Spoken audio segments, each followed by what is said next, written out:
7:10. Welcome everyone, and welcome guests. And agenda amendments. We do have an employee request that would go under executive session because of confidentiality and ensure public knowledge and all of those pieces. That's appropriate. We have a change order authorization under facility update, but it would fall under that.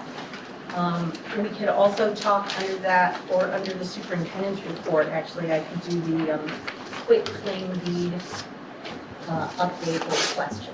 All right. I'll write that. We did have a few additions. There's always something. There's always something. All right. We'll write those in and we'll move on to public comments. See if we have any public that would like to comment today. I know you guys have your slot already. So, hearing none, we'll move along and adopt the minutes from the April 18th board meeting. I would entertain that motion. I'll make the motion so we can discuss it. Motion by Greg, do we have a second? Second by Father Rob. All right, discussion? Yeah, there's a Greg. discrepancy in the vote on the football, $10,000 for football. Be on page 4 of 7. Page 4. Yep. Motion to approve. Motion, yeah, to approve $10,000 be put towards the football program. I second the motion. John made the motion. But the vote, 6-1 and 0, I believe we only had 6 people here total. And traditionally, you don't vote unless it's to break a tie. Right. So it probably, if it was voted on, Eric questions, he thinks that came from the previous meeting. So I did look at it, and I think that came from the previous meeting. I think I just might have forgotten to delete it from the previous one.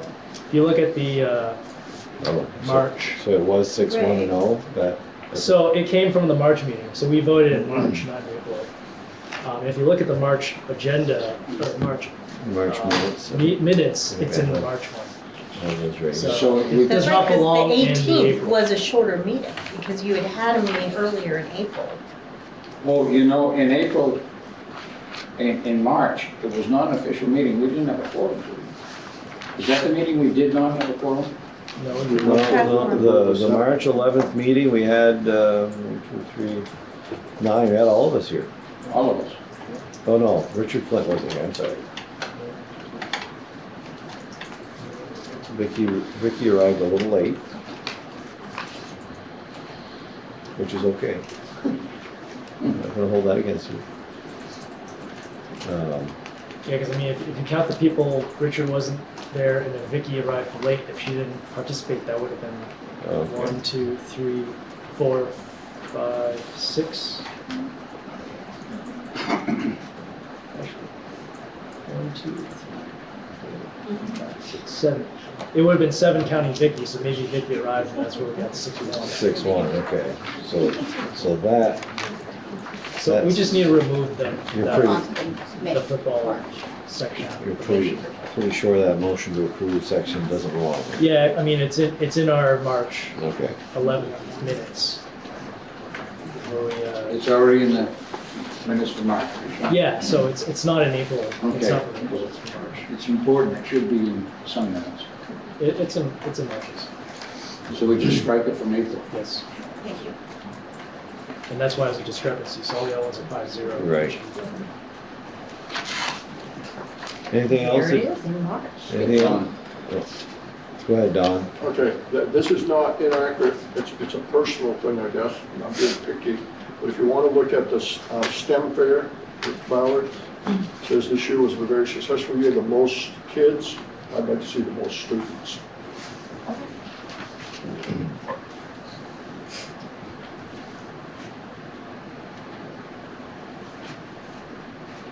As my elementary teacher used to say, kids are goats. Yeah. I'm old enough to know what we call them pupils. Exactly. Students. Anything else? No. Thank you very much. Some good catches there. And I'll use it, I won't put the shit right. So now, hearing no more discussion, I would entertain, and we'll bring it to a vote.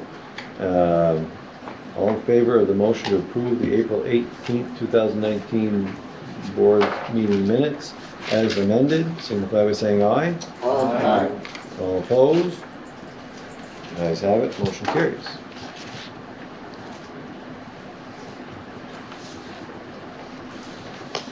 All right. Now, I think it's time for our business department students, business department teacher and students. Welcome, everyone.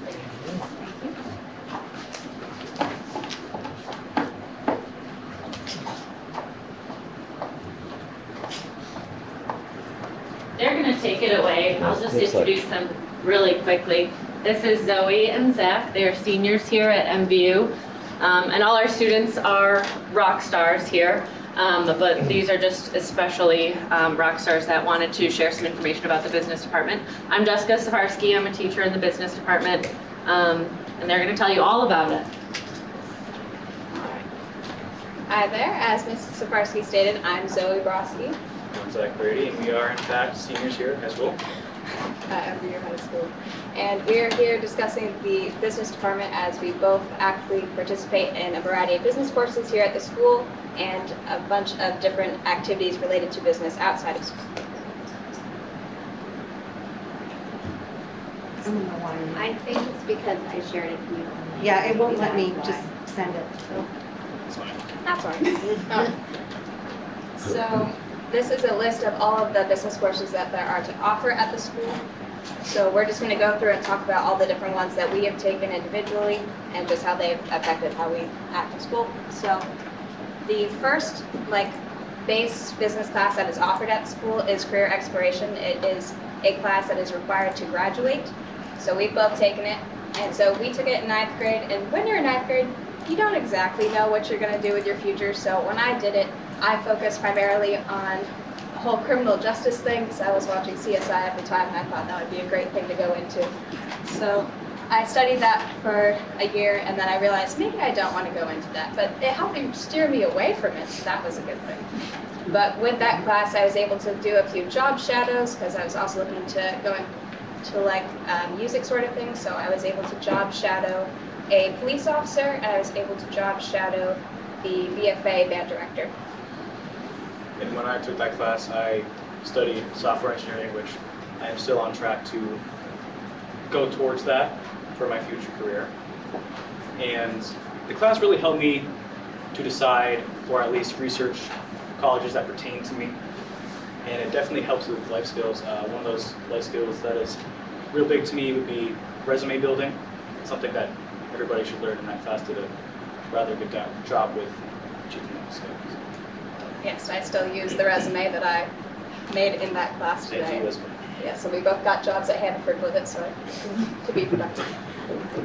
So then the next class that we took was personal finance. We took that with Ms. Safarsky. I believe that was her first year teaching here, so we were like her experimental students. But it was a great class because it gave us the opportunity to learn how to, take care of our own personal finance. Like I had no idea what any tax forms were when I took the class, and it gave me the understanding of how to fill them out when I actually get a job, how to manage my money.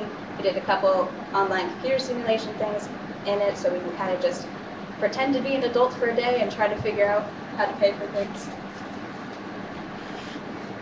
When I took the class, I'm pretty well versed in my own finances. Like I'm able to keep track of my own money.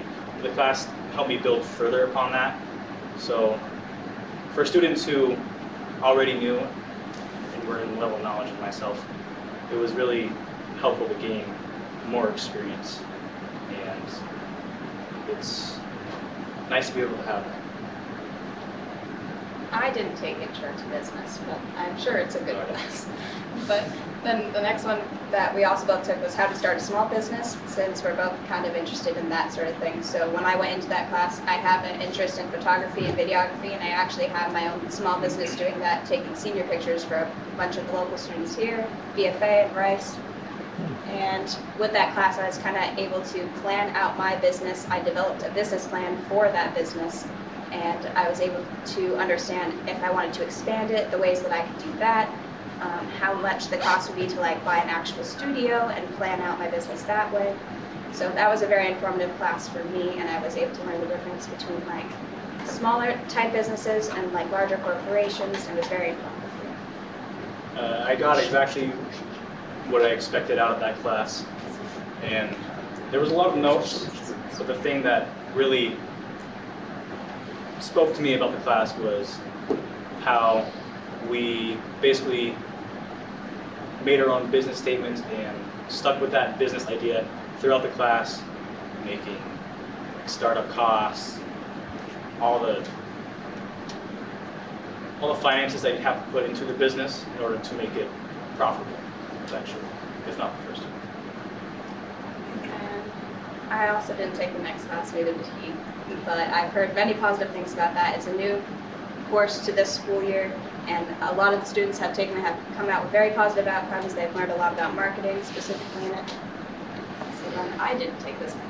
I have not taken this class, no, but there are 2 students in my graphic design class where right now, towards the end of the class, they are actually working on marketing assignments in Photoshop and Adobe Illustrator, and it really shows the skills of marketing transfer over to this graphic design world, and it's nice to know that our business classes interconnect with other classes as well. Because I did not take computers. I am currently taking computer maintenance and programming, which is a full year class, and there's a fair share of notes, and it's geared towards students who want to take the CompTIA Plus certification class, or test rather, and it's really helped me understand computers better on the knowledge that I've already had. And we are building our very own computers, and really we're in kind of, I guess, step 2. We've already built them. Now we're configuring the software and all the technicalities of computers, and it's really helping me take that another step towards software engineering. The next class is Business in Action, which is also new to this year, but it's also one of my favorite ones out of all of them. So Business in Action is basically an independent study class where you choose a topic of your choice, anything you're interested in going into, and really you're given no specific assignments on what to do, which is weird because, it's a school class.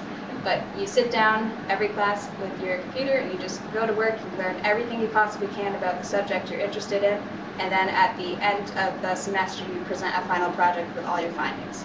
So my new thing that I'm interested in, which will probably change again, is house flipping and just house investing in general, just kind of that whole thing. So with that class, I've learned where I need to begin with that. I need to start small for sure, but I've been able to watch a bunch of different podcasts and just kind of write a whole thing of notes about it, and I started doing a business plan for it also, and basically plan all of that out before I go to school, which is kind of helpful because I know what I'm going in there, like into school with. I have a background in all of the stuff I want to know now. So it's been very helpful for me in that case. Yeah, as you said, it is independent study, and I am studying the capital and financial markets because it's something that interests me quite a bit, and I am actively participating in it outside of school. I have my own investing account, and I'm really experimenting with what I can do with my own money, and this class is giving me the time to not only research it outside of school, but inside of school with the help of a teacher and the reassurance of where I'm going and that I'm going in the right direction. It's a big help to a student. All right, and then the dual enrollment options, I didn't take either of those. You didn't either. But I know, no, you did take one. Yes. Just I took AP Micro my junior year. It is a challenging class that is graded on a AP test scale, so 1 through 5, I'm sure, as you all know. And it gave me a good challenge, and it actually fed my interest in markets because economics. And it really actually started my interest in business with the small scale economics with micro, and the teacher taught well. I can't complain. It was a good experience. I know with office accounting, even though I didn't take it, one of our good friends who's in the FBLA club with us did take it, and it's kind of what inspired her to go into financial math as a major first. So I know that's been helpful to some students.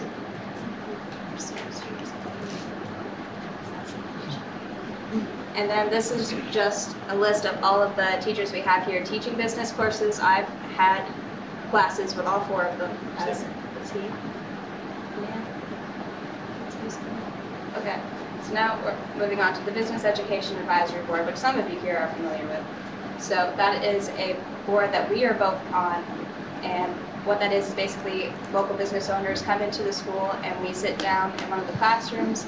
We have a general discussion, just welcoming everyone there, and then we break into small groups to discuss what the local business owners are looking for in students leaving from MVU, and then going out into the workforce and what things they need to have understanding of. So one of the big things that people have mentioned wanting at that was just an idea of how to use like Microsoft Word and a bunch of other Microsoft products. That's always been a big thing that has been featured there. Something that they wish students were able to do, but weren't quite able to. That's just one example. And just kind of similar things like that. Okay. So now we're moving on to, I don't want to call it the biggest thing that we've been able to do in the last year. So Future Business Leaders of America, FBLA, is a club that we started this year at MVU. So it is a national organization. It exists at many other high schools around the country, but we had it in like the 70s and it went away, but we brought it back. So I'm president, this is vice president, as you can see. Just to clarify, we did start this school year. So Yes. 22. So what we do in this club is we basically come together and learn as much as we can about business. That's just the most simplest way to put it. So we go to a variety of conferences throughout the year and also host a bunch of meetings together. So in the picture that you can see on the far right, there is 5 of our officers at the State House for the Fall Leadership Conference we attended, where we were sworn into office as Mayor and Queen. And it's kind of just a really awesome co-curricular club that can coincide with all of our classes. If like a lot of our business courses actually help us with this club and like bringing our ideas to conferences and stuff like that. I mean, FBLA is definitely one of the clubs that's harder to explain to people who don't really have much background on it, just because it is so large and interweaves with so many different things. It's a really good club. So what do us students have to do? So we host meetings after school once a week, every Thursday. We have an officer meeting every other Thursday, and then everyone in the club meeting the alternative Thursday. So some skills that we learn in it are interviewing skills, social media marketing, public speaking, cybersecurity, personal finance, mobile app development, and plenty of other things. So as you can see, I'm doing public speaking right now, so this is a part of the club. Working. In a way. I am working. Yeah, great job.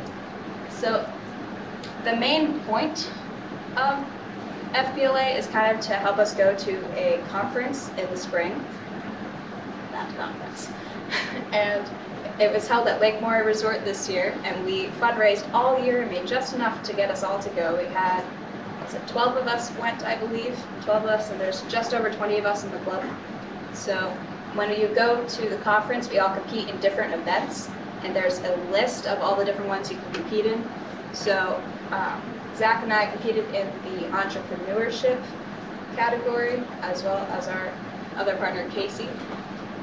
And there you can see us at the conference. At the conference, there's like opportunities for scholarships and different prizes and things that we can earn there. Now, we didn't win ours, I'll say that, but it's okay, because we learned a lot from it and we have a lot to bring back for the people who go to compete in it next year. But we did have 3 of our members win different things there. We had one of our members place first in graphic design, second in public speaking, and first in a medical health related field. So yeah, there they are. I did that for members. The conference itself was definitely an eye-opening experience for me, and just to see all the students there who were interested in the same things as I was, it was just reassuring that I wasn't alone and I could make connections to people and hopefully build upon those connections in the future. Really gain something. All right, so now I hand out some flyers. I do have flyers that I am going to hand out.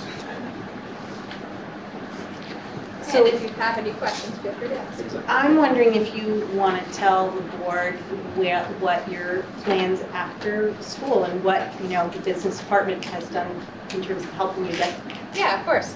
So Ms. Saparsky approached me and Zach and I last year about starting this club, and we had no idea what it was when we went into it. I had taken a couple courses with them. I wasn't really interested in business at all when I started, but as I got more involved in the course and took on the role as president of the club, I kind of started realizing I want to go into a business field. At the same time as applying for colleges and things like that, so I decided to major in business as a result of this club. What was the question? Sorry. What are you doing after high school and? After high school, I am planning on attending Champlain College with a major in software engineering and a minor in what they call business management and innovation. And that's what I'm majoring in at Champlain College. Yes, she's You're also going to Champlain? And FBLA has definitely helped me realize that the minor of my choosing is going to actually interest me in the future. Any other questions? I have a few questions. All right, I think this is wonderful. I was affiliated with FBLA in the 70s, and if you go back about 2 screens, it's really interesting what's being focused on now. Social media wasn't even heard of in the 70s in FBLA. There were a number of things, maybe you can't get back there, but anyway, as I read through it, it's like, the students that I was talking with in the 70s, many of them are still employed, and if you can imagine what their life has been through business in FBLA, the computer that we used was probably as big as Eric's whole workstation there, maybe bigger. And then we have that. So when we say that, we prepare students for the future, a good education is probably the best preparation because things are going to change very much. But no, I'm really pleased. My concern is that you 2 highly enthusiastic students are graduating. Do we have people waiting in the wings to take your place and Yes. do a great job? Because that's the future. Gentlemen sitting back here at FFA, that's the way they go. We held elections today for next year's officers, actually. So we have 5 officers who made speeches today in our Thursday meeting, and we have a few other younger people looking into the club. So I know we have sophomores primarily taking over a lot of the officer spots this year, so that'll be good for the next 2 years. And then we have 1 junior running for president against another sophomore. So we'll see how that goes out. We'll find out in a week when we have our big ceremony for it. But it's kind of exciting because we're trying to reach out to as many younger grades as we can. I've made a few presentations as well as Zach in a bunch of the different business courses here, as well as some English classes. And we've tried to reach out to as many students as we could. And we managed to get, it was like 23 or something like that this year, somewhere around there to join our club. And there's like 11 of us leaving, I believe. So yeah, a good majority of us are leaving. But I think we've made a good enough mark in the school where the club will continue to fund itself in the future years. So I want to give you 2 students and your advisor and the administration a challenge. I would hope next year, even though there's no MVU board, there are a couple of us that will be there from MVU, that we'll hear that you, because you're so close by at Champlain, have come by and tried to be supportive, and that eventually we'll have students from this high school be going to the national conference Yes. representing the state of Vermont and FBLA. So Yes. that's a challenge for you and your club and the administration to make sure that happens. This is a great organization, and it really made me feel good when the administration reported that we had students doing it. But I didn't realize they'd done everybody. Yeah. And yeah, there is a national conference also. If you place top 3 in your competitive event, you are automatically qualified for it. The problem is it's always in a very far away place. So it's about $3,000 a student just to go to that. And so our 3 could have gone to it, they qualified, but we just didn't have money for it this year. Texas could have scholarship for all your share. For the state one. Any other questions? Spectacular. I have just one comment. If you two are a good representation of students here at MVU, I think that our future is in good hands. Thank you. Very impressive. Very good. Thank you. Thank you. I will point out one thing, as a Rotarian from the St. Albans Club, which includes Swanton, that, traditionally when Rotary was established, it was established among the business leaders of the community. Of course, it includes a lot of people now, other than just business leaders. But BFA has quite an active Interact program, which is the Rotary program. And the reason I mention that is you don't need another thing to add to your plate. I realize that because there's so many things going on. You're graduating. But for those who are coming up, there are great grants and leadership training possibilities that go just through Rotary. So it is a little bit of an advertisement, but more as a person who's seen the kind of difference it can make just with that connection to the community and with the business leaders of Franklin County, since they're pretty well represented in Rotary. So just a thought for the future for Interact. Thank you. Yeah.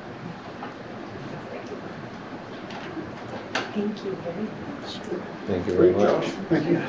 Thank you for your time. Yes, thank you.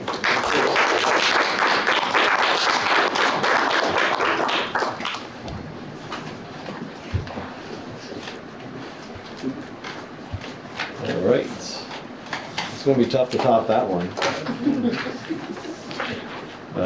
Facilities update. Well, it's going to come close, but. All right, so the facilities update. We did have some good facilities discussion in the Finance Committee meeting before this, and I guess, Dan, if you want to hit the highlights on that or whatever, I don't know where we want to start. I can just kind of give you a construction update. The construction is going along despite all the wet weather. Everything is still right on schedule. It's been great to watch the progress. Each week I've got about 4 middle school students that have gone out, some different students each week, some the same.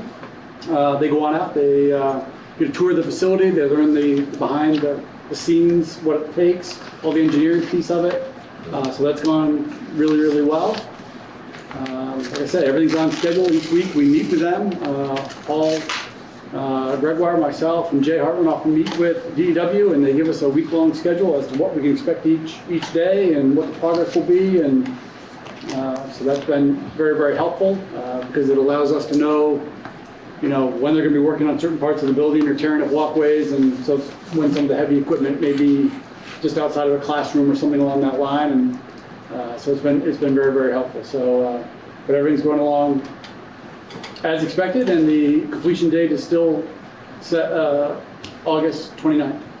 So everything's still on schedule with that. Perfect. Any questions about construction? I'm wondering, we had talked about change orders, possibly, and they've been at a minimum, but we do have them occasionally. And wondering if, and at this point, Dan and Paul have been signing off on them, wondering if getting authorization for the board, authorizing them to do change orders not to exceed a certain amount, and maybe authorizing me after that, or some configuration thereof. We did have a motion kind of half prepared, and it was basically, we hadn't mentioned, or we did mention your name in the discussion, but we didn't mention your name in the motion, so probably that should be added in there. our motion started out being authorized Paul and Dan to authorize them to sign change orders up to $7,500.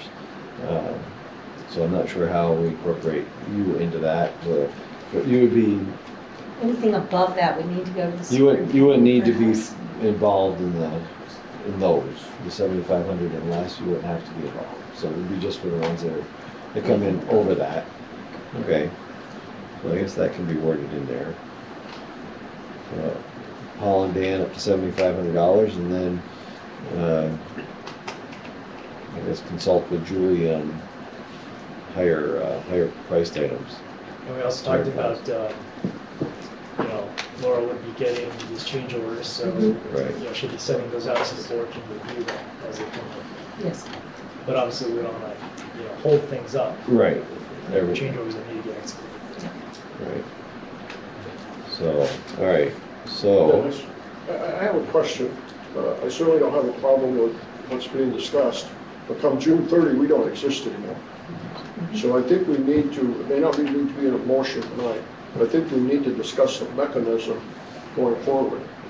Because once we close the books on MVU, then it's my understanding, even though there's money here and set aside, that the new board at some point may have to become involved. So I don't know if Julie's going to report each month. I don't expect Dan is going to come every month like he has here. Maybe he is, but I just want to make certain that everybody clearly understands that, as great as it is, it's an MVU project. It's not a Swanton project for Highgate or Franklin. And it's that new board that's going to make some tough decisions, I think, coming down the road. sorry. I would expect that the notification of the board of change orders would change to the new board Right. after July 1st. Your authorization would still stand. Unless the new board decided to change it. Correct. Right. But they won't be involved in the July authorization, so I think this board would.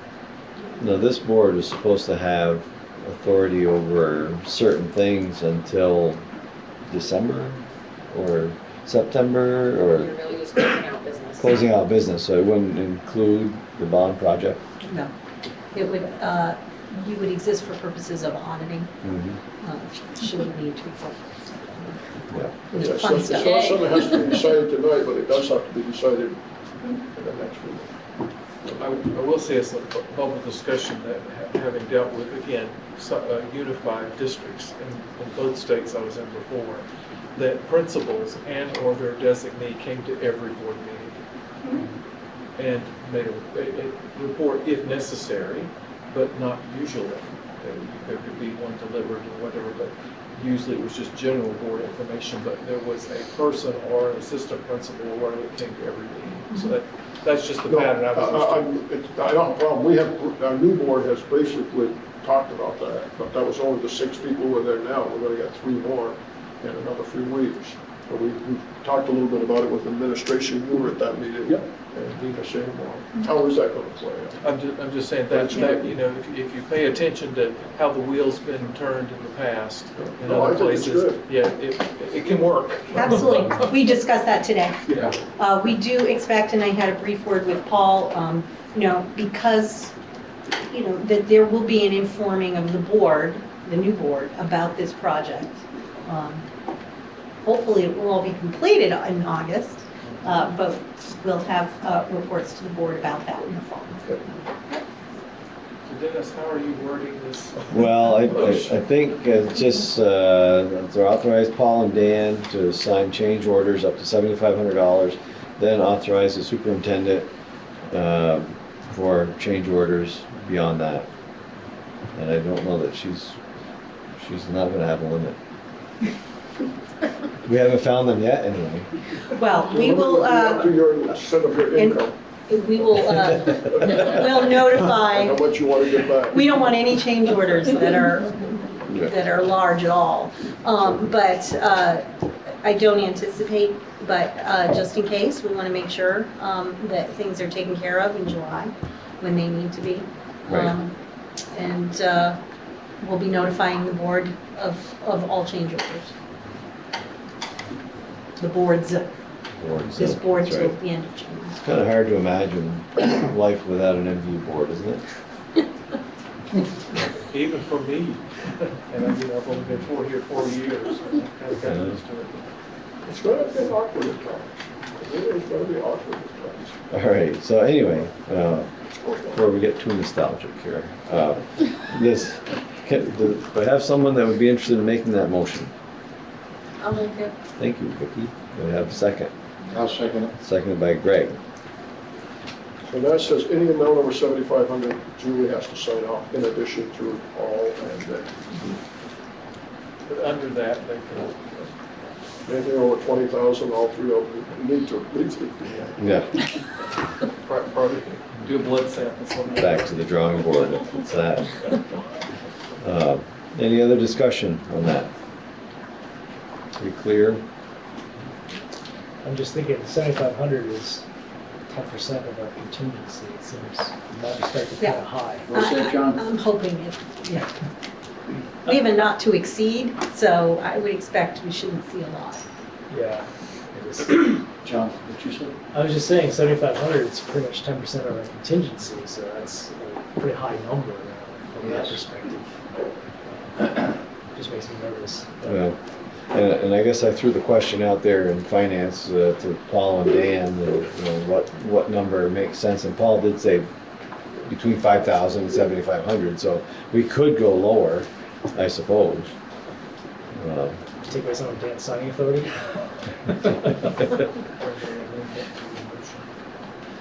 Sounds like any of us would like for more responsibility. Exactly. So, Maybe that would give me a little more peace of mind for the 5,000, but and we certainly can amend that. Now's the time. Vicki made the motion, Greg seconded it, so if they were agreeable to amending that to 5,000, I think we could do it that simply. at least I'll give another set of eyes once it reaches that. Dennis, if I may, before you go there, I know having sat in on a number of those meetings with Paul and with Dan, this project is moving very quickly, and a lot of it is because we got started late in the bid process and everything along the way. And I know that in talking with the construction management crew from DEW, along with the two people who are signing the change orders, I would be cautious in terms of anything that might hold up the progress of meeting the deadline of August 29th in the opening of the school year. Yeah. So Well, you're saying going down to 5,000 might hinder the process as opposed to 7,500? Some of the change orders that I've seen are between those two numbers. I haven't seen anything really above, but there have been some in between.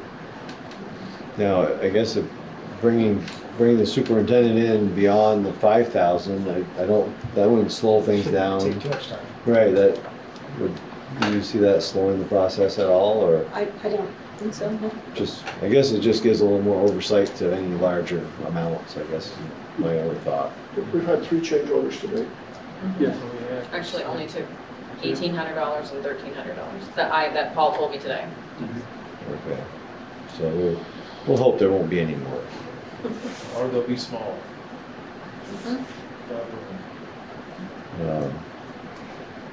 All right, so, yeah, I think, and I don't know, that's why I asked the question in the committee meeting, what the right number was, and I think, Paul did start out with a $5,000 number, and so I think as long as going to the next level doesn't slow the process, which I don't believe it will, I think everybody would be comfortable with that, so.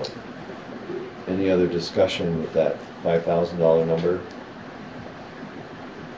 I'll accept that as a secondary. All right, thank you. All right, so if there's no further discussion, all in favor of the motion, signify by saying aye.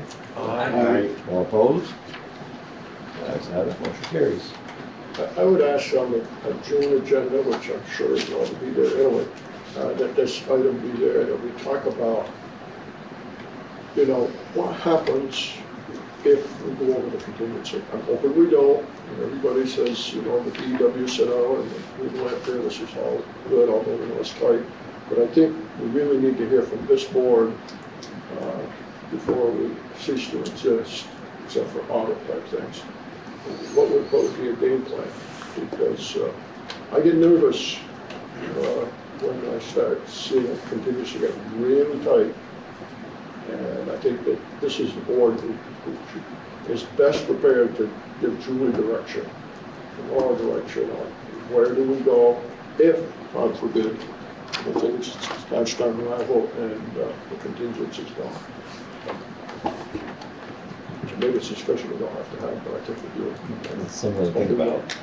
It's like an insurance policy, you hope you don't have to use it. Right, right. Well, it brings me to my next motion, is we're talking about money, and we were, through our financial report that I have right here, we did find that we had some, a little bit higher carryover amount than what we had previously anticipated. And we do have a need in our bond project for a little bit more money. So if you want to tackle that whole thing, as long as we're there. Start with the financial report that's in front of you. As I said, the finance committee, the anticipated carryover is now significantly higher than what we had projected last month. That's typical of this time of year, when we're just going through and really eliminating things that are not necessary, earmarked money that we in fact will not be spending in MVU. So that carryover is looking at about $622,000 right now. About $100,000 of that is savings from the HRA lines. It's a new benefit we're offering. We're still did some bumps in the road along the way, so we're still trying to fine tune our thoughts about that. Department budgets came in under budget by about $75,000. Special ed lines, both the assessment and the local special ed lines have now been reconciled, and all special ed revenue has been received. So that's been adjusted. We had over-anticipated the lease line for technology, basically an error on the business office's part. We doubled up on one of them, and so we corrected that.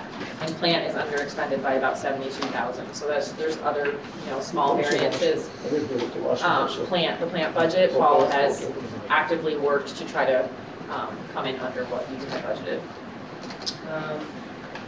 I didn't mention in the finance committee, the yield on your sweep account is actually quite significant too. So we only had anticipated like $7,000 of interest this year, and it's actually over 30.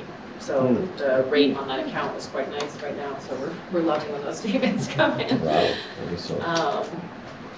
So in regards to the, I keep saying overages, but really they're not, but outside costs above and beyond the DEW costs in the bond project, it's looking like there's another $414,000 needed.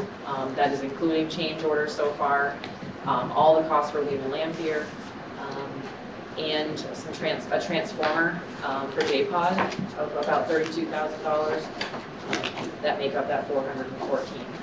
So I think what we had talked about in Finance Committee was possibly earmarking a portion or some of the carryover for that purpose.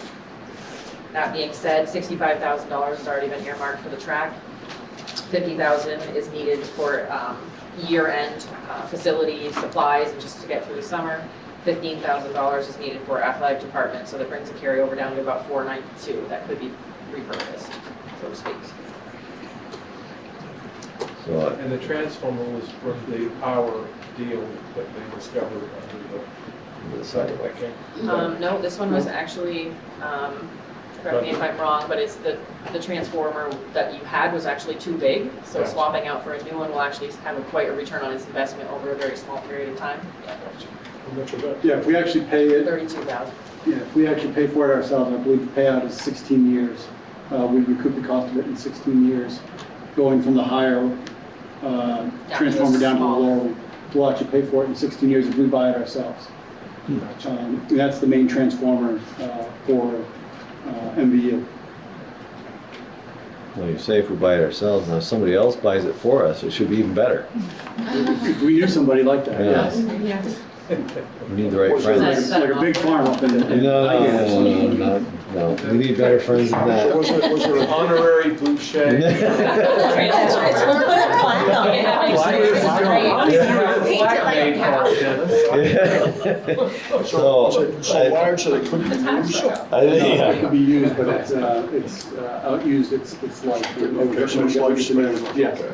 So if we get the new one, we could rent it or we could buy it. And I think after year 16 is what I was told, it would pay for itself after that amount of time. What's the life expectancy of it? You know, Dan? 16? 15 on it. You're being optimistic. I'm not exactly sure. I'm not exactly sure. The other one was a 50-year, was the other one the original? Well, if it was the J-Pod transformer, it's about 20 something. Sorry, I didn't mean to rabbit hole on that, but I thought I would. That's fine. So I think what we talked about in committee was a motion to expend $400,000 from the carryover for bond projects. Or bond-related projects. With the caveat that if something unanticipated happens between now and the next school year, that we may need to revisit that. Which we would anyways. Yes, of course. Any motion we can revisit. So, do I have that motion from someone so we can have further discussion? State the motion. Motion to expend $400,000 from a carryover for bond-related projects with the caveat that we revisit if need be before, because this has to be decided before June 30. I'll move that. Okay, motion by Father Rob, we have a second. I'll second. Seconded by Vicky. Is that 400,000 the total difference between what the board has approved and what the expense is going to be at this time? Or are there other monies in play too? That is basically just the bond. Right, the bond, So the bond was only 2.9 million. right. The bond projects are going to be $400,000 more than that. Okay, and we're partway there with the answer. So that's not in addition to 100,000 we took from some other place. No, that was Okay. not And included in when I that say number. some other place, I don't know of any other place, but I know we got Plus, capital reserves. some and- funds have already come from the general fund, some for small things that were not, part of this direct bond work, but, directly related. And then you took some money from the capital reserve already for other projects that have come up this year. Related to the bond. No, Okay. See, I'm just trying to stick with the bond, because someday, if I'm on the board for 3 years, somebody's gonna ask, what did this project right? cost us? That's what I'm now trying to track. Bottom line. Yep. So you're about And, 450,000. if you miss a project by 10%, you're probably gonna be looking for a job. But these people aren't, but I mean, and But if you're 20 or 30%, then the school board's probably gonna be looking for a job. Well, it depends. I think you have to have clear expectations about what I'm looking at all the projects that you're currently doing with the bond. So like the transformer, I'm including that in $415,000. That's a conscious decision that the board has made. I don't think that was part of, I came in late to the bond discussion, but I don't think that was part of your discussions when you were building a bond. So Well, just I'm drawing a just line trying at to everything right now, Make but. sure that, I'm not against it, Yeah. just wanna make sure we have good information. And if we know exactly what we decided we were going to do with the bond, because we spent a long time talking about what we were going to do and what we weren't going to do and how high it was going to be and how, and then we look at the things that we decided we needed to do after we had decided that. As long as those are separated and you can say, okay, this is what we decided had to be done because a wall was falling down. No, there was no wall falling down. But I'm just using an example. I want to make sure that's clear on You're on the TV. tape. There was no wall falling down, but I'm just using an example. And we had to address that, or we needed to for the good of the children. Then as long as those are separated, those pots are clear, that history's there, and that can be pulled at a daytime. Don, for you, because I am sensitive to the fact that you'll be answering some of that. Well, it's more than the answer, and maybe we probably discuss it tonight. But I don't want to be in a position 2 years from now when somebody says, MVU, you got to cut 2 or 3 teaching positions in your budget because you had this money and you can't seem to explain very well. You've been in those meetings. I have. And so it's important that as the people are here, and with Laura documenting and Julie, that as we go along, and I know we do a good job of documenting stuff, but you need to have information readily available. Because we're gonna have to educate 7 more people that probably don't even know there's a bond project either.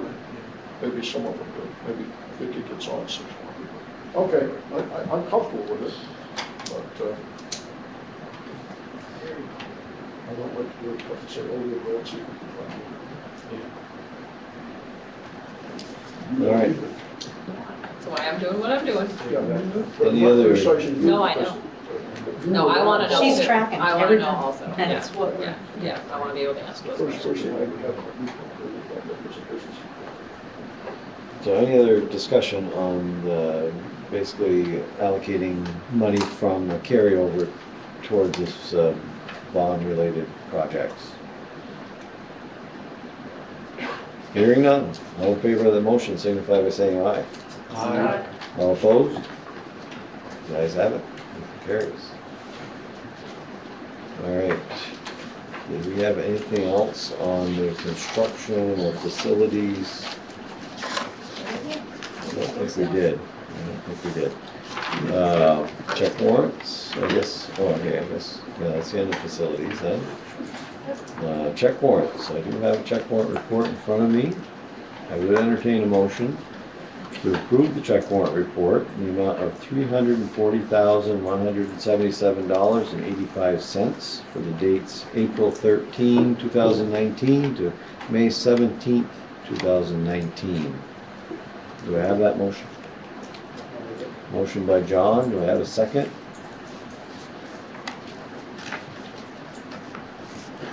I'll second. Thank you, Vicky. I was gonna throw something at you, but I'm glad you didn't do that. Any discussion? I don't have it in front of me, but I did go over it. I didn't want to print off the. Yeah, it's quite lengthy. Yes. It's very well.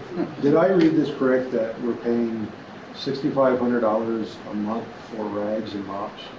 Monthly rental I find that hard to believe. under, I think it was Cintas. Cintas? It may have been more than 1 month that was paid at one time. Right, And that- it's probably for all, not just, it's like rugs and everything too, I believe. Okay. I would have to ask Paul, I can email you.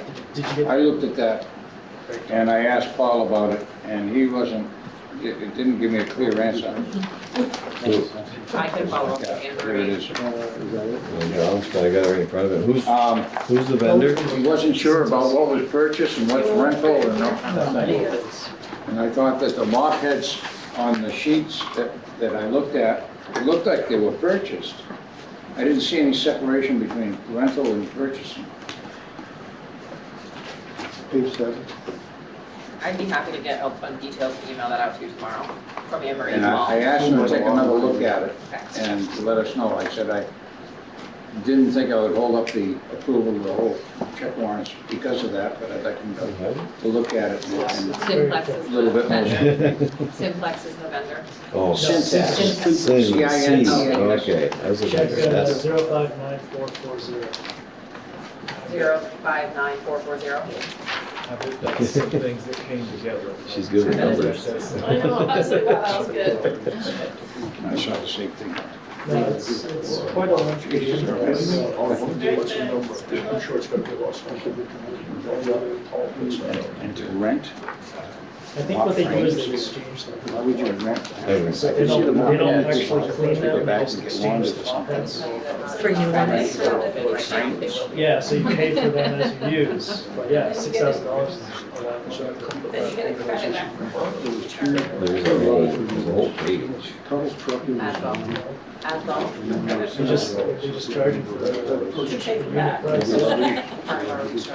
Yeah, there's a lot of mops. I didn't catch that. That's why I like the hands-on. I guess what I'm wondering is what the time period is. Does it look like it's just a month? It does say monthly rental, I guess.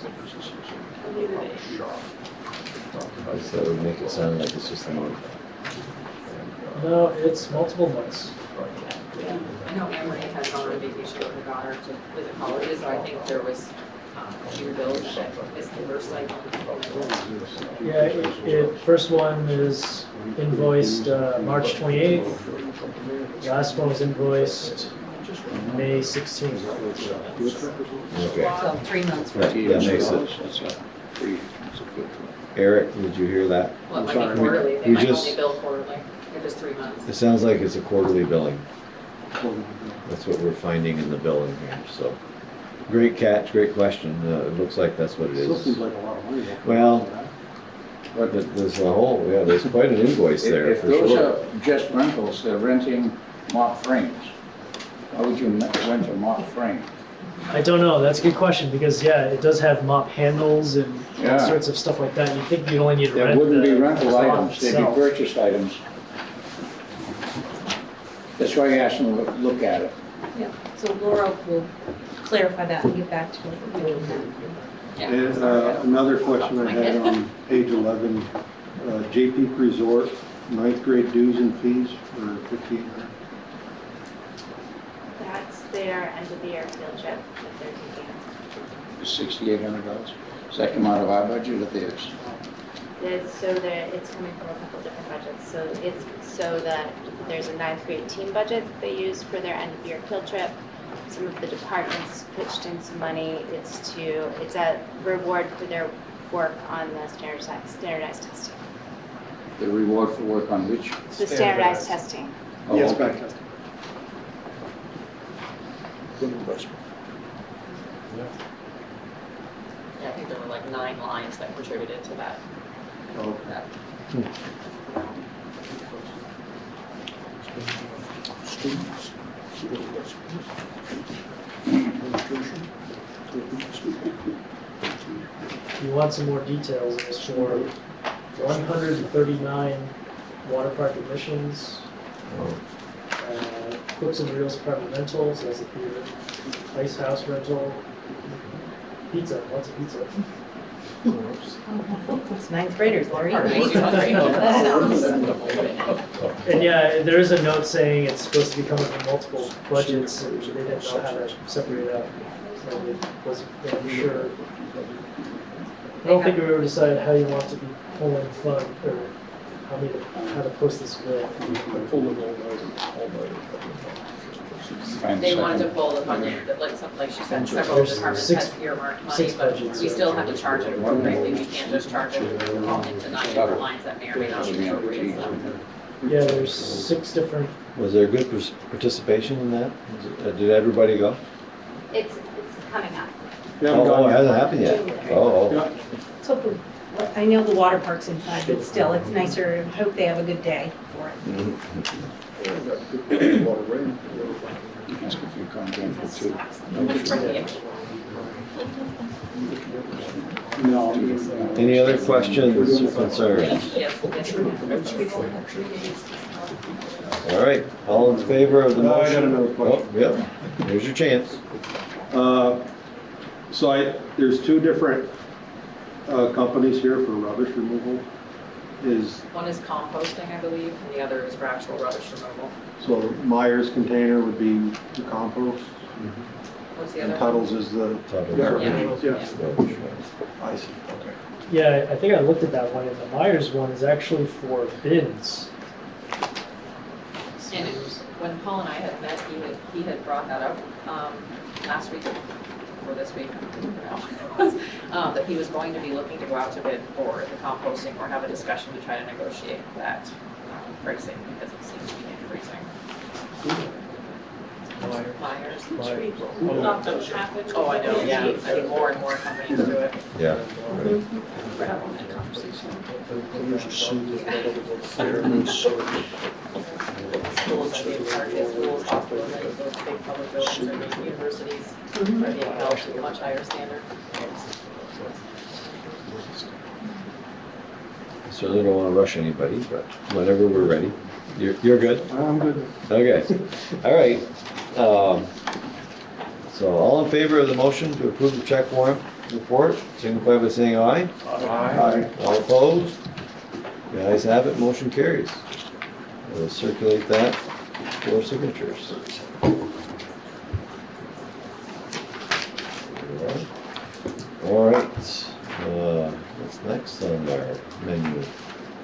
Hot lunch? Hot lunch. Did you do that on purpose? I did not. Who wants to tackle that one? Me, actually. All right, All right. Laura again, we're gonna start paying Laura. And this information may change because, as you know, we are going into a one food service management contract for the new district other than Franklin, but for Highgate, MVU, and Swan, it will be one contract, and that's yet to be launched. We're going through all the steps to make that happen right now with the state. But I am asking the board to approve a 10-cent increase to your hot lunch price. There's a paid lunch equity calculation that we're required to do every year to assure that the state and federal subsidies are not, state and federal funding is not subsidizing your program. And that will amount to a 10-cent increase. But until that RFP is received, I won't really have a definitive number for you, so I may have to come back to the MVSD board and ask you to reconsider. But for now, this would allow us to move forward. So the price would be $2.95, which is very, very low. That's student, that's student. Paid student lunch price, yes. Statewide, that is significantly lower than a lot of schools. $3 be difficult not to do it almost. I don't ever like to increase that any more than we have to, but that would be, it's always a board decision. If you increase too much and people have more than one student in a school, and they start to, it starts to add up and it impacts your participation and your program starts to go downhill. Yeah. That's what I've seen. And of course, it's psychological too. If you charge $3, that feels like a whole lot more than $2.95. It's not, but it feels a lot cheaper. It's the Walmart It is. philosophy. It is. It's And business. you said it's going out to bid, or? We are going out to bid. I think we had talked about that at the last meeting and at the MVSD meeting. Yes, we're required. Highgate had to. MVU and Swanton would have been the next year and the following year, but the state is sort of encouraging us to pool them together and going into this pool district. Yep. Hopefully we'll be able to solicit some more bids. Okay. Not that we're not happy with our. My question, it hasn't gone out Oh, yet. no. It's going to. We're doing work. Yeah, it's a over 2-month process for the state. Sweet.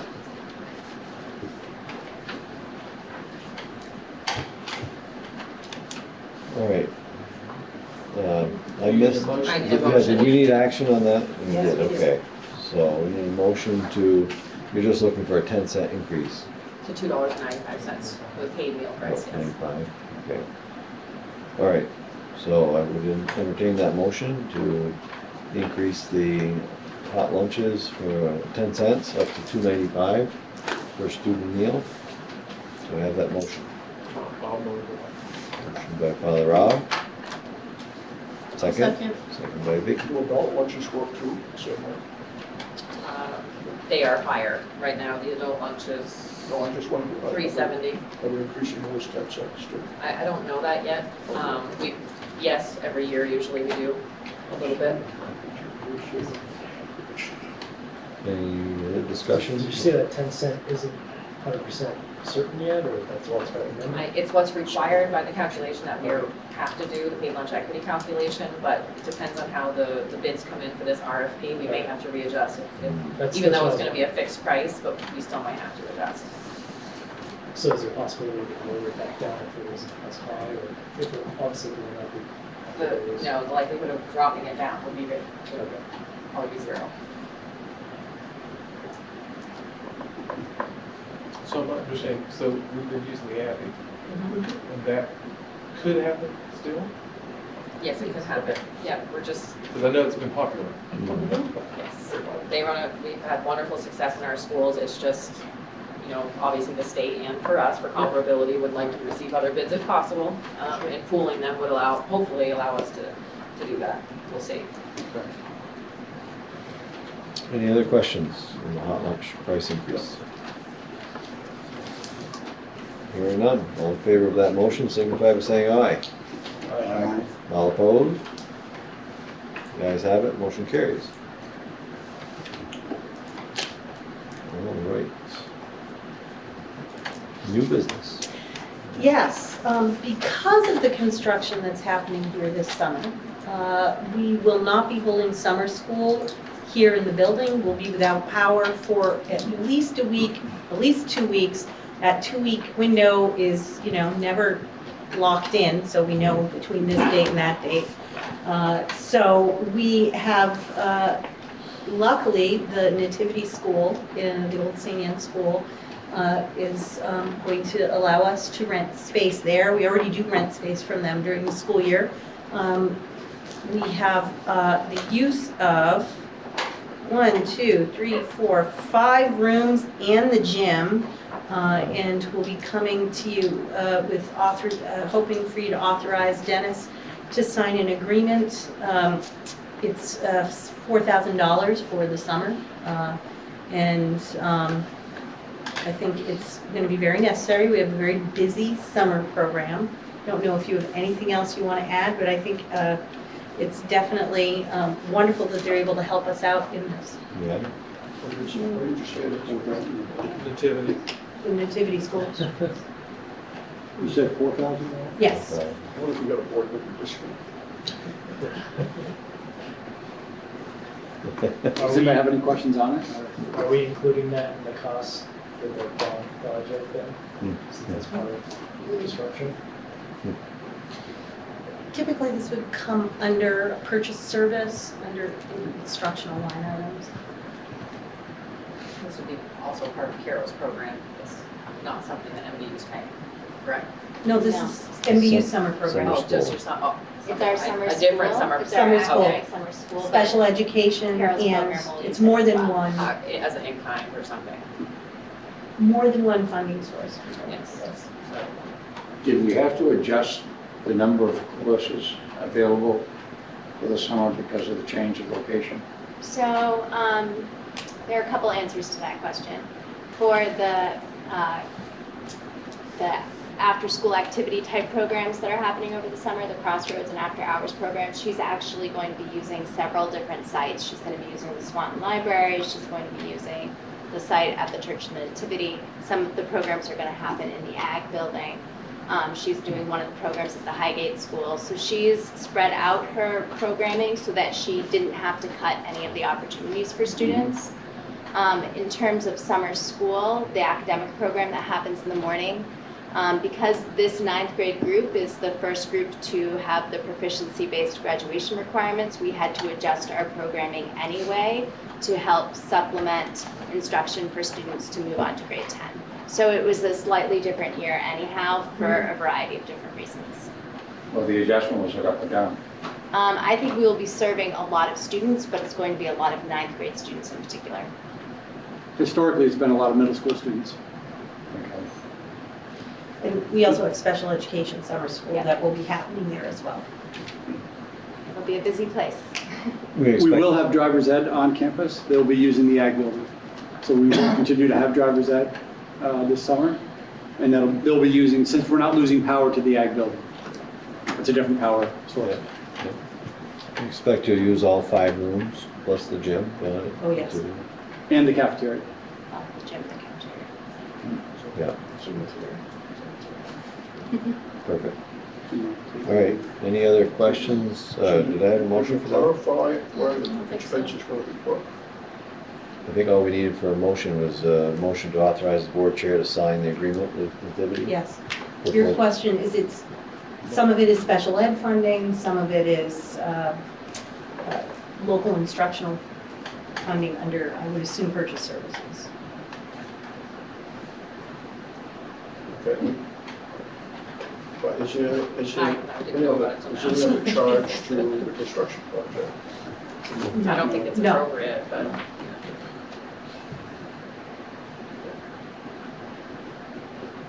Right. So that's the motion I'm looking for, authorize the board chair to sign the agreement with the Nativity for use of rooms for summer school for $4,000. So moved. Motion by Greg, I'll second it. second by Don. Any more discussion? Hearing none. All in favor of that motion signify by saying aye. All opposed? Ayes have it, motion carries. Any other new business? Nothing listed. We do have a teacher contract that we're going to discuss in executive session. All right, that's definitely new. Administrators report, I guess. At first, you see a copy of the upcoming events. Tomorrow, 6th grade step-up day. So we expect students from Franklin, Swanton, and Highgate here in our building tomorrow. There is no school for 7th graders during that day, but we will have a number of them helping out with the 6th grade transition day. On May 30th, we're having a John Halligan presentation. If you take a look farther down the administrative report, towards the end of page 2, you'll see a little bit about Ryan's story. John, right there? Yep. This is paid through the tobacco grant. And Joanna DeRose up at Sheldon School has been helping organize, has been in contact with John Halligan. John is here to talk about his son's struggles with bullying and helping give strategies to students, teachers about bullying and how to combat that. And there is a presentation that night on May 30th in the Trahan Theater, starting at 6:30 for all parents. So it's on the school website. Some information has gone out about that. Dan? Yes. So are the presentations different? I mean, is there a presentation that he does for students that's different than what he does for parents? You know? Yes, it's tailored for that audience and providing more strategies for them. In the morning, the presentation for students is about an hour long seat time. So there'll be one for grades 7, 8, and 12 in the morning, and then shortly after that, about half an hour later, grades 9, 10, 11. And then in the afternoon, he'll be working with the elementary schools. And we do realize this is very late in the year. When we first talked about that, we figured this message is good any time of the year, regardless of how late it is. So that was a concern initially, was, well, you know, we're going to have it on May 30th, and in just 2 weeks we're out. But you know, if they get that cyberbullying message and that helps kids over the summer, we figured it was a positive message to go, you know, knowing full well that within 2 weeks they're out, done for the summer. Is there an organization that's sponsoring this or promoting this? John Halligan has been speaking, I'm trying to think how many years he's been doing it. He's been doing it for quite a few, at least 10, 11 years he's been speaking about this. And it's his struggle, it's his son's struggles with bullying and how he eventually took his life, about that, and just some of the things that were ignored, some of the warning signs that were ignored. So, and again, that's paid through the tobacco funds. There's no cost to us here. And people bully 12 months out the year. So. Yes, they do. They don't seem to take a day off. It'll be appropriate. Yep. You'll see on the upcoming events, the June 4th, that is listed for middle school sports awards. That's actually been changed to June 10th. So June 10th will be the middle school sports awards. June 4th is the budget meeting, information meeting here for MVSD. We wanted to make sure we did not compete with that. So we talked to John, and he moved the middle school sports awards to Monday, June 10th. I believe it's starting at 6 o'clock in the theater. As you can see, it's also a busy time in the building here. June 5th, we have a choral concert. June 6th, the band concert. And then, of course, the June 10th, we'll have the middle school sports awards. June 12th, we have middle school celebration. That'll be in the theater at 6 o'clock. Done usually right around 6:51. With a short dance to follow after that. June 13th is the last student day. And then June 14th, high school graduation, again in the gymnasium at 6 p.m. Actually, it's 7? Yeah. 7. Jay's starting a year later, hour later. 7. Yeah. So it's the last one for this board. You might as well stay up later. Listed down below, you'll see the National Honor and the National Junior Honor Society recently held their inductions. The list of all the 21 National Junior Honor Society inductees. And then shortly below that is the National Honor Society, the 17 members that were inducted into the National Honor Society. Last Friday, high school held their award ceremony for grades 9, 10, and 11. And there's just a few of the numbers based on that. There are 418 students enrolled, and about 477 academic class awards were presented to 227 students. There were 9 special awards, and 121 students have been on the honor roll for grades 10 and 11 for quarters 1 through 3, or for at least 3 quarters. For the class of 2019, the senior awards were held last Monday. There are currently 146 seniors, 83 students received either an academic or an athletic award during this night. There were 12 students that went on to early college, 35 students that have been on the honor roll for all 3 quarters of this school year. 67 students were Pro Merito Award winners, which means that they have a 3.0 GPA or higher. 24 received the Presidential Award for maintaining a 3.7 GPA or higher through grades 9 through 12. And 23 students received the Vermont Principals Association Award for maintaining a 3.5 GPA or higher. And participated in a sport for a couple of years, a VPA-sponsored activity. And almost close to $800,000 in scholarships were awarded to seniors on that evening, which is a good chunk of money. Yeah. So truly a great evening. It was a nice night. Below that, How many seniors are planning to go to college? how many have? I think what we have at this point, I think is Planning. about 40%, if I'm correct, right around 40% have already applied to and been accepted onto higher education at this point. And some will do later or weekly Yep. or whatever. Yep. The last piece was the attendance data that Jen said she would help gather for you guys. As you can see,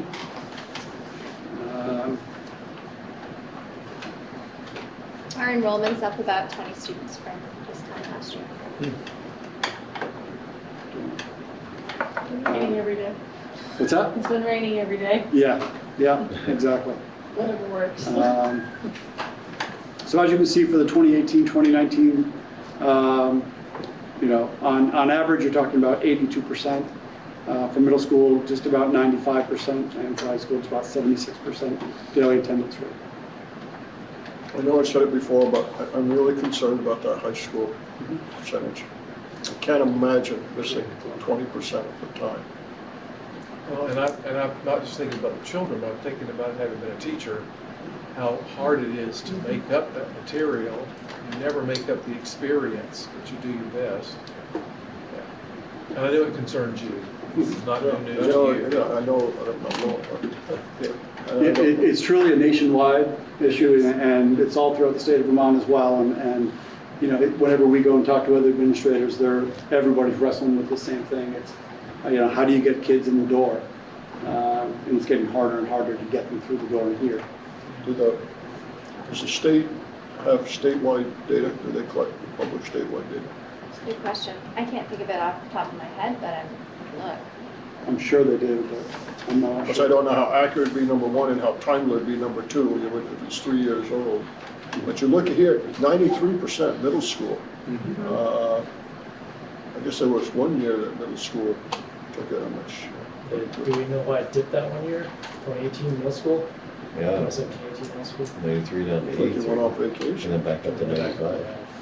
But otherwise, the middle school is pretty good. They can't drive yet. Can't drive. Well, and A lot to do with it. other pressures, work and so forth that happen. Truancy is a huge issue in our state. We have a pretty strong truancy panel in our county, but it is still something that we struggle with as a region and across the state. Elementary kids, if they're truant, it's usually because something's going on at home. High school students, it's about them usually it's because they have something that's going on in their lives that they want to be elsewhere. And we try and have, truancy specialists and folks that are able to work with students on whatever issues are keeping them from regular attendance. Yeah, and we do have a truancy officer here, and I think you guys are all aware of that. And I think that's part of the reason why, when you take a look at 2017 into 2018-19, that's part of the reason why we brought that person on board. I do know that we have taken several families and students to court over truancy issues. It's gotten that far. Are these numbered absences, excused absences, unexcused absences? All absences. All absences. Excused and Do you ever unexcused. break out, if a kid's in a car accident and misses 3 weeks, that's probably an excuse. Whether that term is still accurate, it used to be, but We can break out that data, but that's not what we have. that's not what we asked you to do, but I'd be interested. I think it would be helpful too, because excused absences, I know they follow a particular prescription, whether or not they're excused or not. That would help me too, because if they're excused absences, that's between the parent, the child, and the school. But if they're unexcused, that tells me a whole other story. So I'd love to see what that number was. If we had an orthodontist on campus, it would be so much better. We have so many kids who miss for orthodontist appointment. It's unbelievable. But it's at that middle school time where the majority of races, it's truly. Well, there's one more thing to do, but I would be interested in knowing how it breaks down. I can get it right now. I do have one more thing. I'm going to pass around an invitation for you to MVU's having its first Personalized Learning Expo on June 7th. So this year we started a course called Humanities in Action, which is a personalized learning course where juniors and seniors are pursuing social studies or English credit through research-based, interest-based projects over the course of a semester. And at the end of the first semester, we took a dozen students to a personalized learning expo in Barrie, and they presented to other students and teachers from across the state. And because an event like that isn't happening statewide in the spring, we're having our own. So what will happen is there'll be a gallery walk first thing, and then about a dozen students are going to present to the audience that's there about their projects. And what I'm really excited about is they're tackling really complex issues in their research, and I think that that's really fascinating. So we're excited about this celebration. I think that Humanities in Action has been a great addition to our program of studies this year, and students have taken to it really well. So I have a question. I'm constantly seeing these posts on Facebook. I see them in editorials where they'll say, if school would just teach children how to do balancing checkbook and what credit cards are all about, which of course we saw the young people before say they got that business, but not everybody takes those courses. So is there a place where I can calm a parent down in terms, because some of that used to be done at home, but not necessarily. Personal finance is a graduation requirement at MVU. That's what I thought. It is. But I just wanted to be sure. I think sometimes because it's typically taken in grade 11, it's not offered to younger students, that there might be kind of a gap between when parents want their kids to have that information and when it's provided by the school. Okay. I think that's the age when parents kind of back off more and are less hands-on on what their child is really learning. And that's a perfect time to have it actually. Oftentimes I they think have so. jobs and an income stream at that point that they want to learn how to manage. I mean, they take tax on the check. What's this social security stuff? Yeah, exactly. Jen, is that the course where they had the financial literacy day? Yes. I Yes. thought so. That was, the whole 11th grade was in this library going through that activity. It was wonderful. Perfect. Any questions for the administrators? Thank you very much. That was very, very thorough. Thanks for adding those upcoming events. Yeah. The truancy stuff. Before we leave that, we'll go back to graduation. I don't think we have to go back to it. I don't think this is executive session, but if it is, somebody can tell me. This is the 50th graduation or 51st? 49. Actually, probably doesn't make any difference, but it's the last one. And as I around town and I see people, I'm thinking, wouldn't it be nice if we could invite anybody who served on the school board in the last 50 years to graduation? I don't know how many would come. I don't know if you have space. I don't know, but I won't name names because I don't think that's appropriate here in open session. But I see some people around town who are probably in their 80s, a bit older than I am, and some that are maybe younger that have served on the board. And There will be no there'll be graduations, but there will be, no more. I just wondered if that's something that the administration would even consider, if they think that's kind of off the wall. No, it hasn't been. Actually, we've thought about it for the 50th, which is next year, in the year 2020. There is, I believe, to the best of my knowledge, one member of the original Board of 9 who is still with us. And we do have thoughts of inviting them to be a part of the 50th. Obviously, things have changed because it will no longer be the historical MVU board, but we are going ahead with plans for the 50th graduation year. Good. All right, thank you. I know I've always thought about different things that could happen at graduation, and I've always been a little wary of taking away from the seniors' special No, day. I don't want to take away from the students Right. either. I remember graduation used to be 3 hours, every award and every scholarship went out there. Now, we really right-sized it, I know. But it's the students' night, so I think the board members, no. It looks like there's something in the works, and it doesn't have to be a distraction. It's more of an acknowledgement for them. Good. Any other questions for administrators? Very good. All right, Jonathan, over there. Superintendent? So, I'm not sure if Purette sent out my newsletter or not. For some reason, she didn't seem to have it, so I will email it out to you. I'd be happy to mail you a hard copy if that's what you'd like. May is the time of year when we are working very hard on getting out contracts and hiring and working on support staff contracts. The new Missisquoi Valley School District Board met twice in May, and a budget has been warned, and there's an informational meeting on June 4th at 7 o'clock here, and the vote will be held by Australian ballot on June 11th. Pardon me, by Australian ballot. Also, 3 new board members will be elected at that time.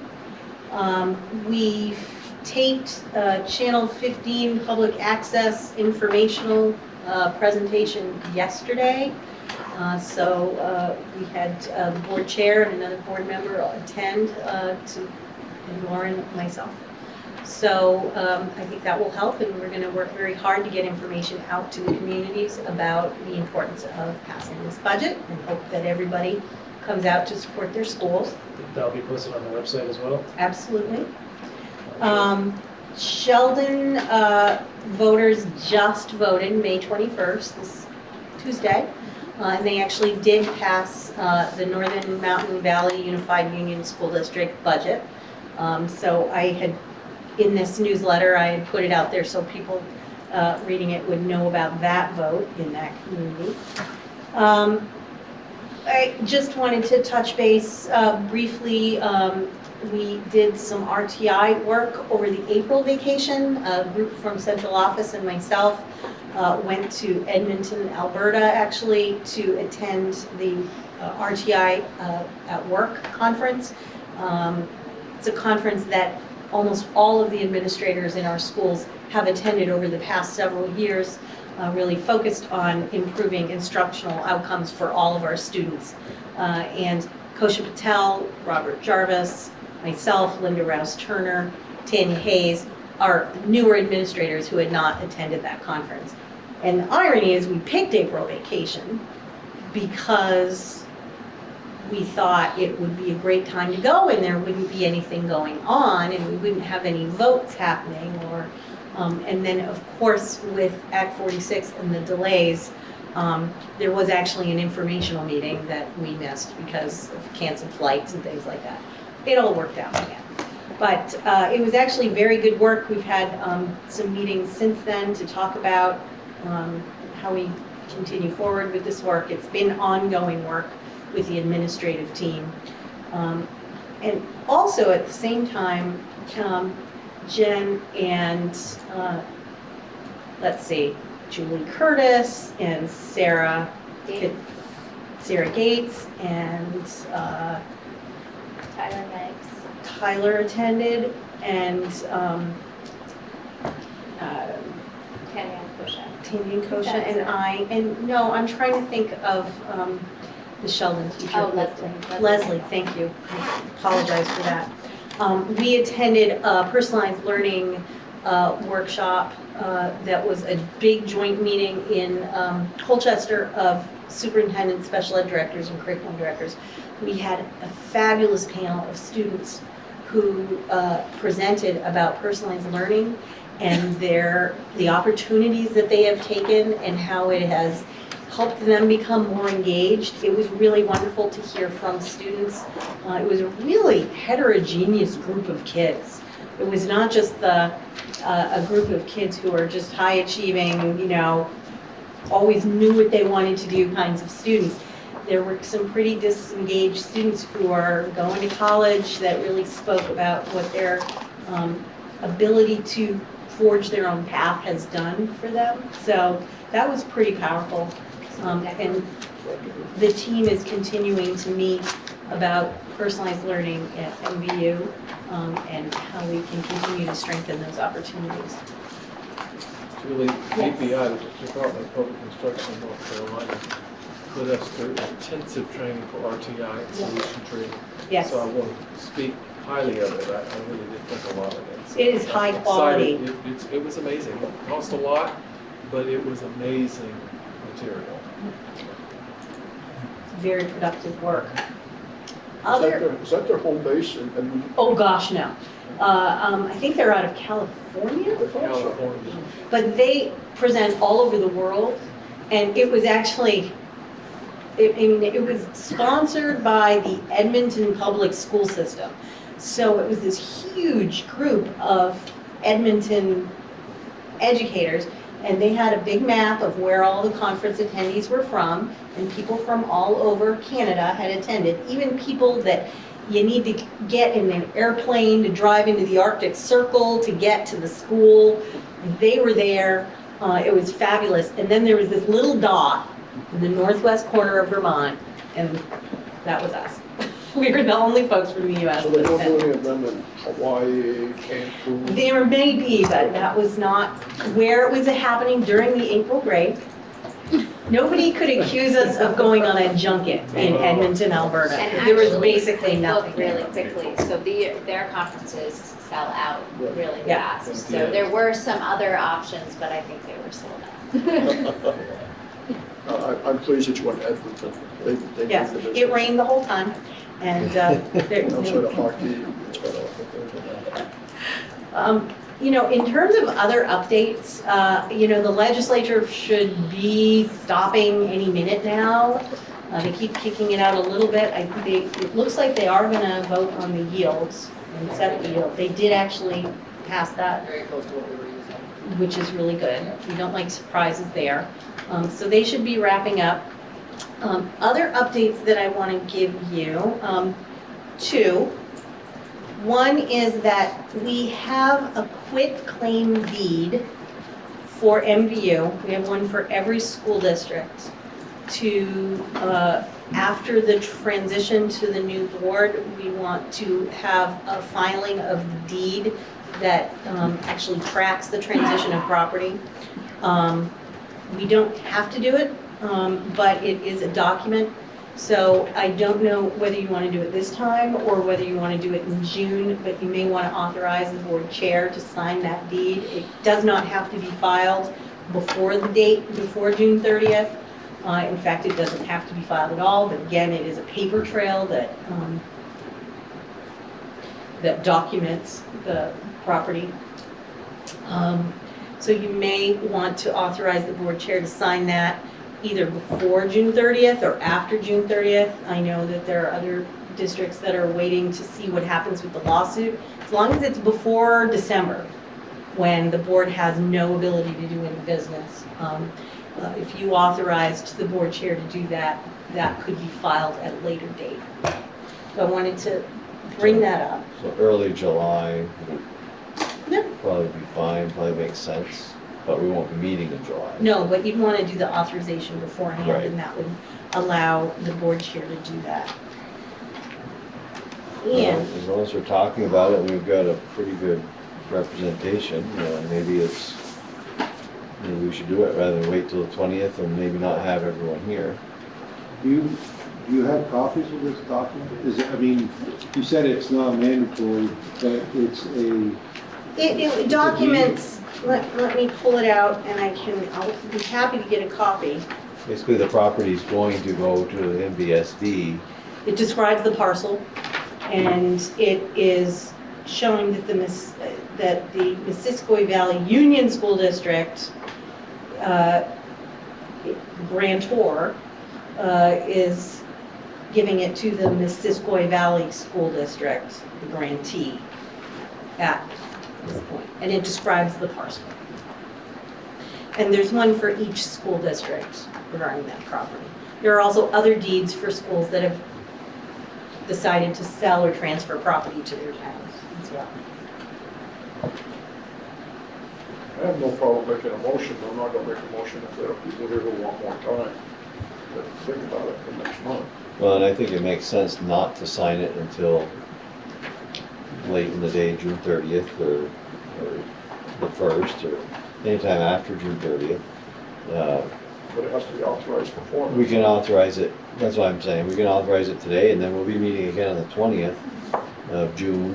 And, if something changes, we can make a motion to take all authority away from the board chair. I guess what I'm confused though is the point of the merger and one of the stipulations is that property has to be transferred. Yes. So why would this not be required? It's not required. What it does is filing the deed with the town it's a paper trail of the movement of the property from the Missisquoi Valley Union School District to But if the Missisquoi Valley School If I was to District. sell my house property, that actually has to take place and it's recorded in the town that property transferred. And that's actually the legal document saying so-and-so owns this property now. So I don't understand why you wouldn't have to file that in order to make it official. It just doesn't make sense to me. Legal counsel that shared with us. Right, that, because, and I don't want to, argue the case about the legality of transfer of property because I'm not in a position to do that. We've been told that it is best practice to do this, but it is not required under the law because the new district will acquire it all, correct? So you're being too sensible. It doesn't have to make sense. No. I guess that's where my mental block is Yeah. as well. Doesn't have to make sense. So, I would recommend that after, the merger, that after it's a fait accompli, that it makes sense to file a deed to track the process. So that in 50 years, when something else happens, we know there's no questions. I assume there's nothing that would prevent the June 30th from happening at this point. There's nothing in the legislature providing delays or whatnot. There is, no, nothing in the legislature, that's very clear. The only thing is the Vermont Supreme Court is, the litigation is moving to the Vermont Supreme Court. I don't know anything. I know what the attorneys had said they hoped, but we're past the date when they had hoped for certain things to happen.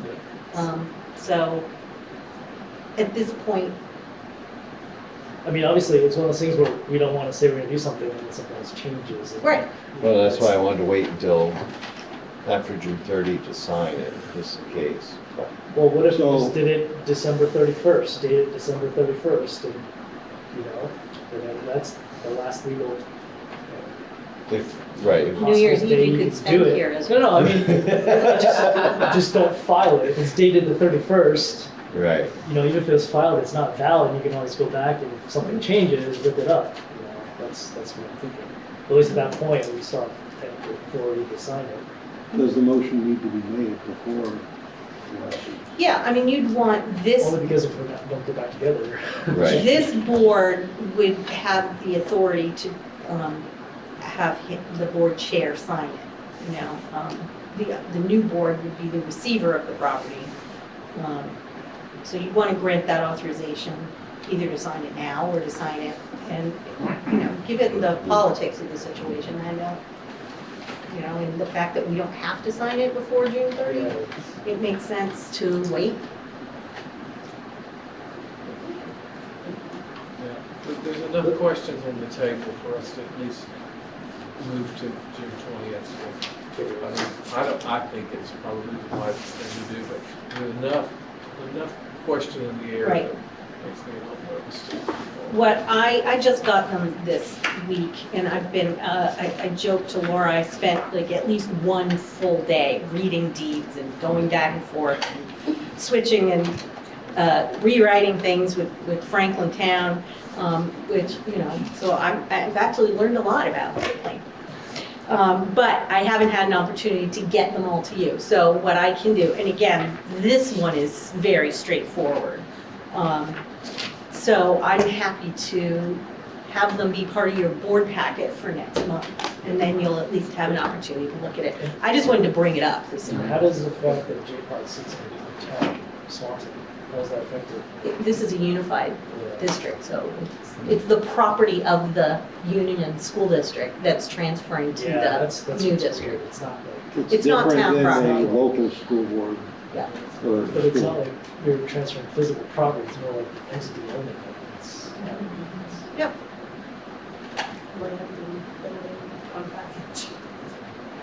It's my understanding that all of these have to be filed in each town, because Yes. MVSD is part of each town, so. So they'll all of Right. them will go in each, yes.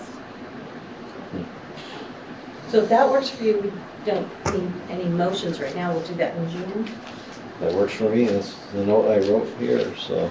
So the nice thing, not that that isn't not nice, but we have planned to have an event for the boards, the local boards. It's going to be at the Abbey on June 19th. I do not have a time yet. Purette is working feverishly to get this arranged. We wanted to have hors d'oeuvres for everyone and have people have a drink together and talk about, just have a celebration of board members, because it's, I think, important to note the ending of folks' terms on local boards and celebrate that. I think it's a Tuesday. Is it Wednesday? Wednesday. 19th? the 19th. Yes. That's Oh, I think that June, I mean, that's July, for sure. June. Is our next meeting's on the 20th? That's a Wednesday. Yes, it's the night before our next board meeting. We could always move it to the Abbey and have our board meeting there and then have beverages Like and, the way you think. it may make for, The rules of order should be well greased. but I just wanted to make sure that I noted that to you, because we have not gotten out formal invitations to everyone yet. But we wanted to, the Abbey's a busy place in the spring, so we wanted to book a night and have celebration. And I hope, and administration is invited as well, and we'd like to have as many board members.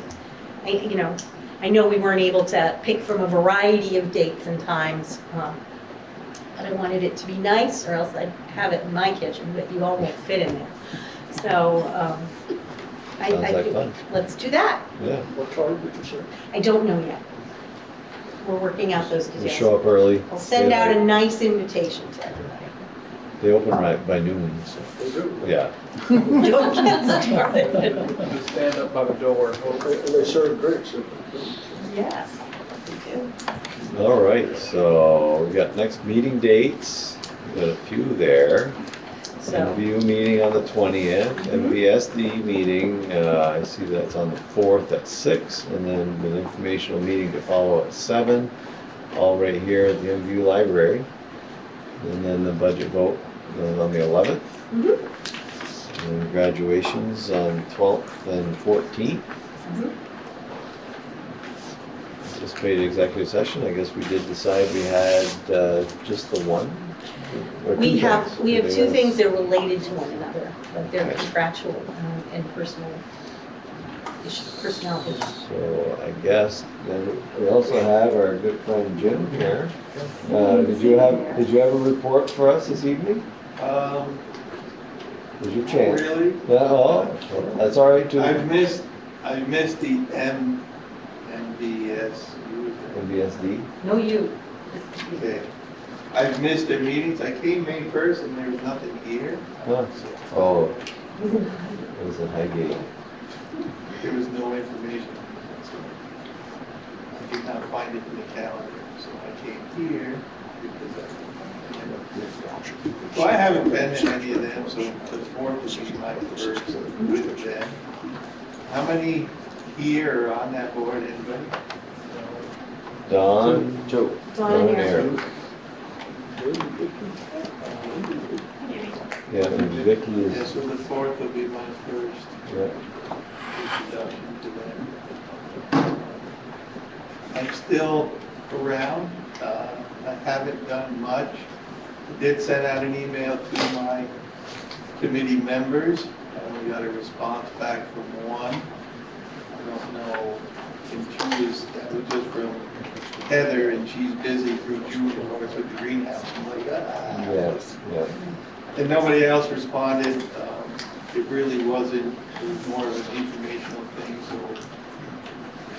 I thought I'd get a, yes, we're still here, yes, we're still available, but I did not. I don't know exactly where they all are on page here, just because I haven't contacted them in quite a while, just because of all the transition that's been going on. I didn't want to get involved because I just don't know where we're going from there. Other than that, like I say, I'm here. There we go. Well, it's good to have you here, Jim. Thank you. Dennis or Julie, you and I had talked about an issue I think we should talk about in executive session. Yes, we have the executive session coming up. All right, I would entertain a motion to enter executive session for I have one contractual question, sorry. personnel issue. Okay. Jen, it's actually for you. So I noticed honor roll is 10 through 12, so ninth graders with the new proficiency grading. How are you, there's no more honor roll, or how? I figured you have. We aren't currently doing an on roll. Yeah. I think it's something that we've started to talk about, how we could bring in a recognition like honor roll for students. It wasn't something that we were able to prepare for this past year, but I think recognition is important. I think we are better situated now to figure out how to do that recognition now that we've actually gone through the process. Did you do something at awards, like if they got awards, or? I mean, I saw lots of kids with lots of awards, and I was like, oh, I wonder what they did. Right. I think one of the challenges with the transition is really thinking about how we recognize students for their achievements, even though the measurement tools have changed. And something that we're continuing to work on. It's on our radar. No, I just was not like, there I yet. know they did something, but thank you. Sorry, now. Would you like to make a motion to enter executive session Absolutely. for contract/personnel issue? All right, motion by Vicky. Do I have a second? Second. Second by John. One John or the other? Just write John. All right, all in favor of entering executive session, signify by saying aye. Aye. All opposed? You guys have it. We're in executive session at 9 o'clock.